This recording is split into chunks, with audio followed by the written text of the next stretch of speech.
A racist police officer points a gun at a black lawyer, unaware the courtroom is watching. What happens next will leave you speechless. The courtroom was tense, the weight of the case hanging in the air. The sunlight filtered through the tall windows, casting long shadows across the polished wood of the courtroom floor. The clatter of heels and the rustling of papers filled the silence, but it was all background noise compared to the focus on the defense table, where Officer Darren Cole sat. His broad shoulders squared as he leaned back, arms crossed tightly over his chest, staring ahead with a cold, calculating expression. He was a man used to having control, used to being above reproach. But today, everything was different. His gaze flicked occasionally toward the prosecution table, where the real battle would unfold, and his eyes narrowed as they landed on Malcolm Rivers. Malcolm sat across from him, his posture straight, every inch the picture of calm professionalism. A tall, slender man with a sharp suit that didn't scream for attention, but instead made a quiet statement about who he was. His dark eyes were steady, unwavering, scanning the room like a hawk. He didn't flinch at the tension in the air, nor did he pay any mind to the quiet murmurs from the gallery. He'd been here before. He'd seen the way corrupt officers like Cole carried themselves, arrogant, untouchable, smug in their belief that their badge would shield them from any real consequences. But Malcolm knew something the officer didn't. This case was different. He wasn't just any lawyer. Malcolm had built a career out of going after the kind of officers who believed they were invincible, who used their power to abuse the very people they swore to protect. His reputation was one of precision, dissecting cases with surgical skill until the truth was laid bare for all to see. His success had earned him both respect and enemies, the kind of enemies who would do anything to see him fail. But today wasn't about reputation. Today was about justice, and it was personal. The man Officer Cole had assaulted, beaten mercilessly on a routine traffic stop, wasn't just any victim. He was Malcolm's childhood friend, a man who had grown up with him on the same block, playing basketball on the cracked court, talking about their dreams and the future. Now that friend was paralyzed from the waist down, his life shattered by a man who had sworn an oath to protect. Malcolm felt the familiar, aching weight of rage bubble beneath the surface. He wasn't just going to win this case. He was going to expose the pattern behind Cole's actions. This wasn't just one man's mistake. It was part of a larger, more dangerous system, and Malcolm was going to bring it all to light. As the opening statements began, Malcolm set the tone. His voice was measured, deliberate. "Ladies and gentlemen of the jury," he began, his gaze sweeping across the room. "What you are about to hear is not just the story of one man who was brutalized, not just the story of one victim, but of a larger pattern of misconduct that goes unchecked within this very department." He paused, letting his words sink in. "Today, we will show you how Officer Darren Cole abused his power, how he manipulated the system, and how this was not an isolated incident." His eyes flicked over to Cole, who sat perfectly still, his face a mask of controlled anger. There was no remorse there, no hint of guilt, just cold, calculated defiance. Malcolm could feel the officer's gaze on him like a weight, a pressure that seemed to thicken the air. But Malcolm wasn't deterred. He didn't flinch. He couldn't. Not today. Not with so much at stake. He began presenting the evidence. Bodycam footage from the day of the assault, shaky but clear footage showing Cole slamming his victim to the ground with excessive force, the victim's screams filling the audio. The jury watched in stunned silence, some shaking their heads, others wincing at the brutality displayed on the screen. But as the footage played, Malcolm's mind wandered for a moment. He had seen this before, officers like Cole using their badges to hide their cruelty, thinking they could escape the consequences of their actions. But they hadn't accounted for Malcolm Rivers. He wasn't just a lawyer. He was a force that could not be ignored. The room remained quiet, save for the occasional rustle of papers. Malcolm could feel Cole's eyes on him, burning with hatred. He didn't need to turn around to know that the officer's fury was building, that the simmering animosity was edging toward something more dangerous. Malcolm had seen it before. When someone like Cole felt cornered, there was always the potential for violence. But he couldn't afford to be distracted. He had a job to do, and he wasn't about to let the officer's silent threat shake him. He continued with the evidence.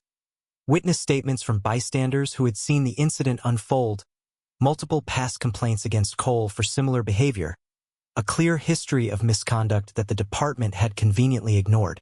It all painted a clear picture. Cole wasn't just one bad apple. He was part of a larger culture of corruption and abuse, one that had festered for far too long. And it was time to root it out. As the evidence piled up, Malcolm could feel a subtle shift in the atmosphere of the courtroom. The jury was no longer just listening, they were becoming engaged. The quiet murmurs of disbelief had shifted into murmurs of sympathy. Some of them were visibly disturbed by the footage, their eyes wide as they saw just how brutal and unnecessary the assault had been. Malcolm could sense the tide turning, the weight of the evidence pushing them toward one inevitable conclusion. Officer Cole had abused his power, and it was time for him to face the consequences. But as Malcolm continued, he noticed something strange. Officer Cole, who had sat motionless at the defense table up until that point, began to fidget.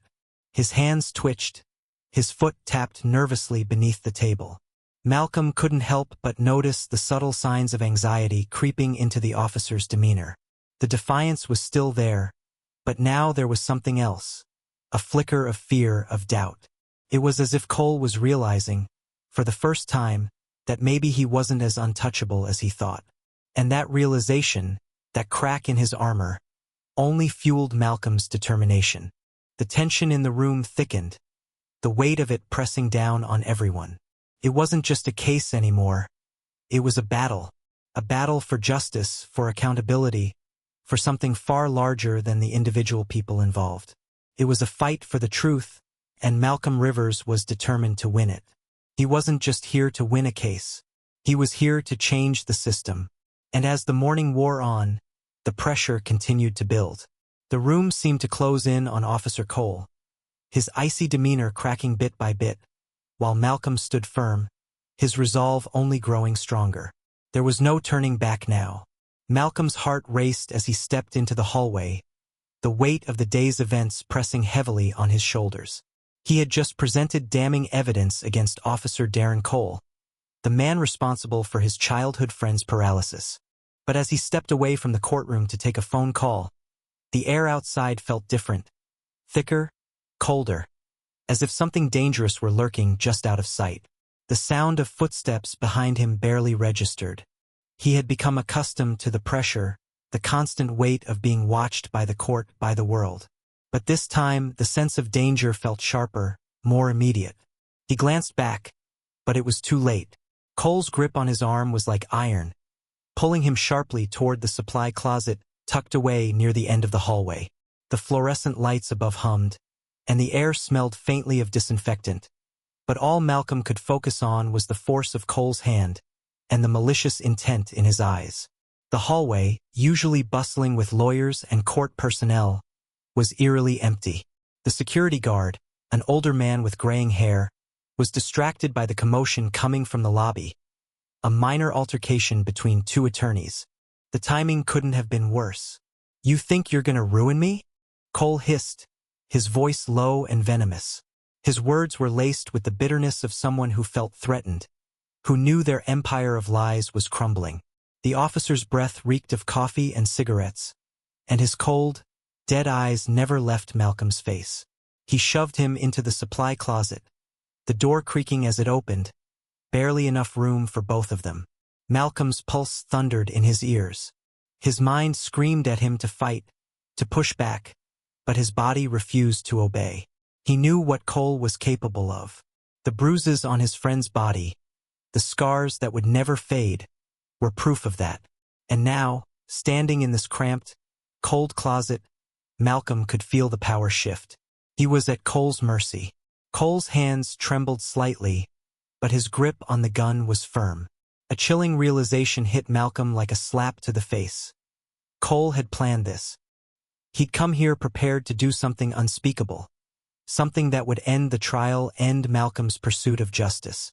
But it wasn't just about silencing him. It was about sending a message to anyone who dared challenge his authority. "This ends now," Cole snarled. his voice almost gleeful in its dark satisfaction. He pulled a pistol from his coat. A gun no officer should be carrying off duty, especially not in a courthouse. The cold metal pressed against Malcolm's chest, sending an icy shock through his veins. Malcolm's breath caught in his throat. His mind raced, frantically searching for a way out, but the reality of the situation was too clear. Cole had the upper hand, and he wasn't afraid to use the gun. "Please," Malcolm whispered, the words slipping out before he could stop it. It wasn't a plea for mercy, it was a strategy. A small attempt to keep Cole talking, to distract him long enough to find a way to disarm him. His heart hammered in his chest, each beat louder than the last, drowning out the small voice in his mind that told him to keep calm. The gun's muzzle was pressed too hard against his skin for anything to feel calm. But then, just as Cole's finger tightened on the trigger, something strange happened. The door to the supply closet groaned. It wasn't the soft, tentative creak of a door being opened. This was a forceful, unexpected sound, one that sent a chill down Malcolm's spine. Cole didn't seem to notice, too focused on his mission to silence the truth once and for all. But Malcolm's eyes snapped to the corner of the room, where the faintest glint of metal caught his attention. Unbeknownst to Cole, a new transparency initiative had been installed in the courthouse just days before. A live courtroom camera, designed to broadcast every movement, every action, had been accidentally left on during the break. Its lens, fixed directly on the hallway, captured every horrific moment. Malcolm's mind snapped into focus. The situation wasn't just life or death anymore, it was public. The camera would catch everything. Every moment of Cole's violence, his desperation, his decision to kill a man in cold blood. Gasps echoed from the courtroom, a ripple of shock and disbelief that reverberated across the room. Malcolm could hear them. He could hear the judge's voice crackling from the loudspeakers, the murmur of the jury's collective gasp. They had seen everything just as he had. Cole's weapon, his intentions, his power trip, everything. But Cole was oblivious. He didn't know. The moment stretched, becoming a moment of horror, of realization that things were no longer in his control. Before Cole could pull the trigger, before the violence could escalate any further, the sound of heavy footsteps echoed from the hallway. A second later, two bailiffs rushed into the supply closet, their hands grabbing at Cole's arms and wrenching him away from Malcolm. The gun skidded across the floor, its metallic clink echoing in the now-dead silence of the room.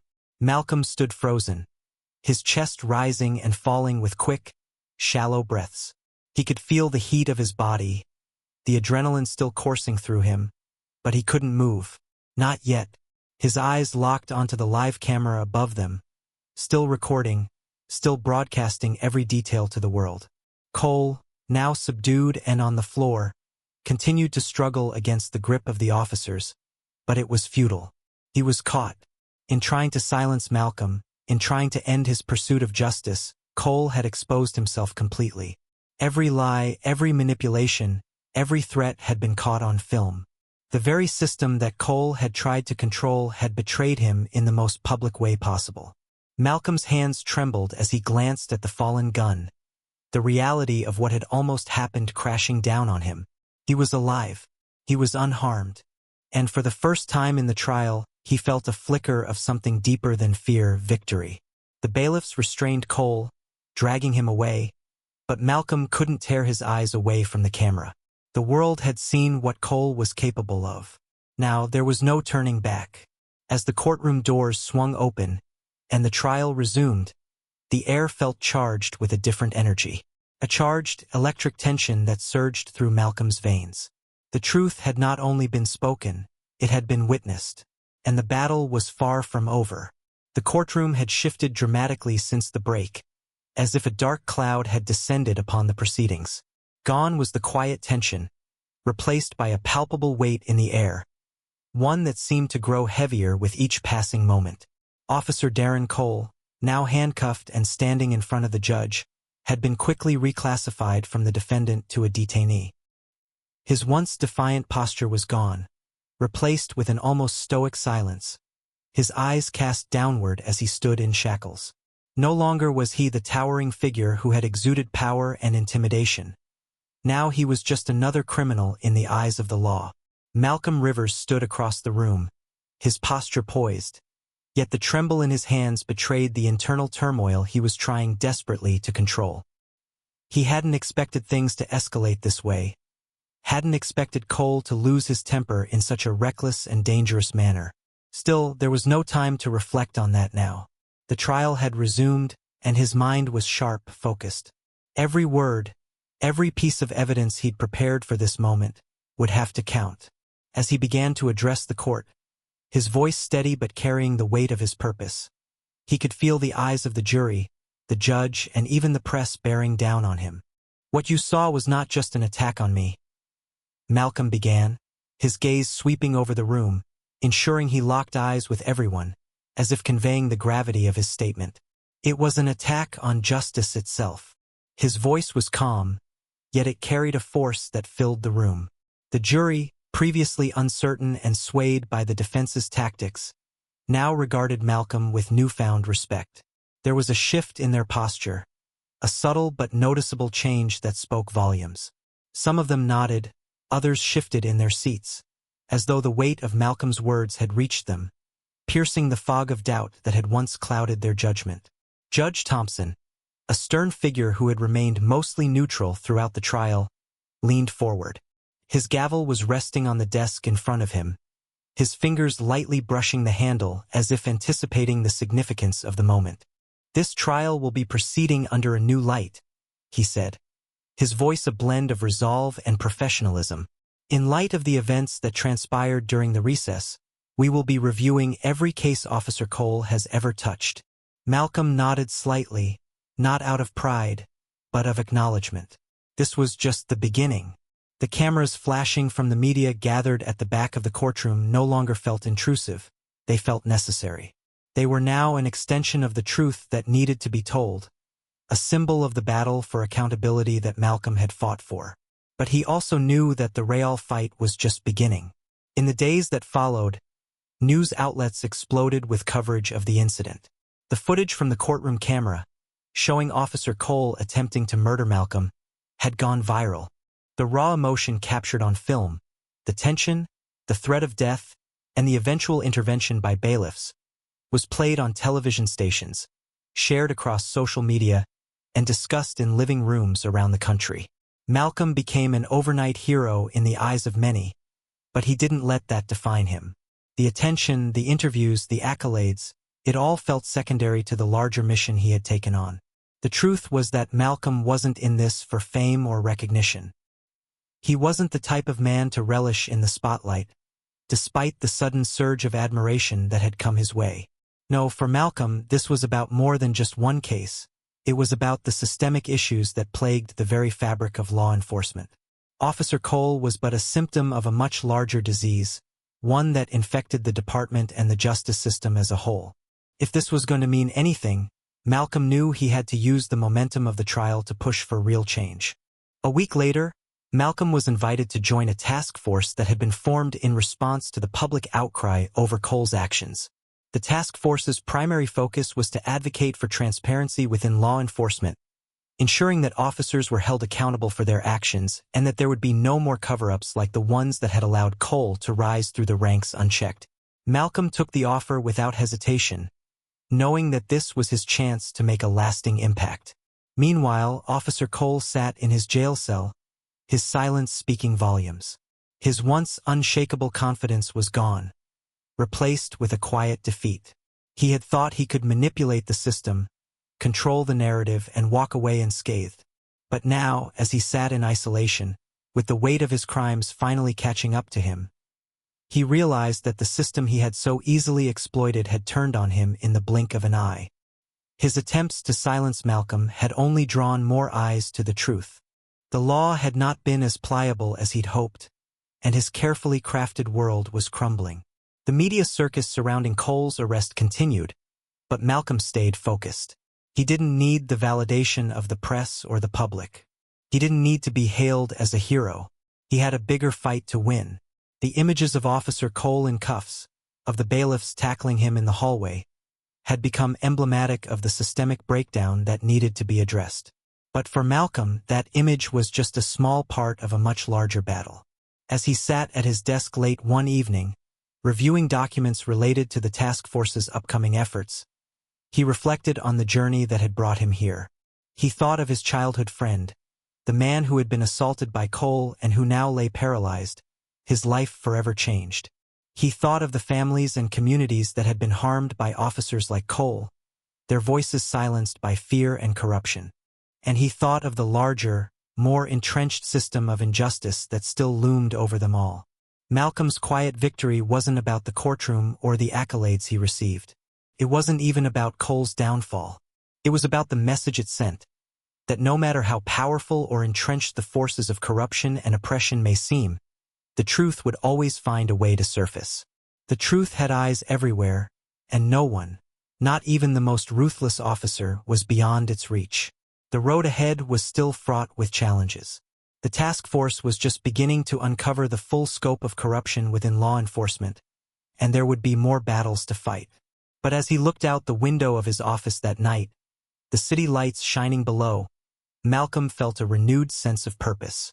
This was just the beginning, and he was ready to continue the fight, for justice, for accountability, and for a future where the truth could no longer be hidden. As he turned back to his desk, his phone buzzed, a message from the mayor's office. It was a request for a meeting. For the first time in a long while, Malcolm smiled. Disclaimer: the story you just watched is fictional, created to highlight issues of racial profiling and abuse of power.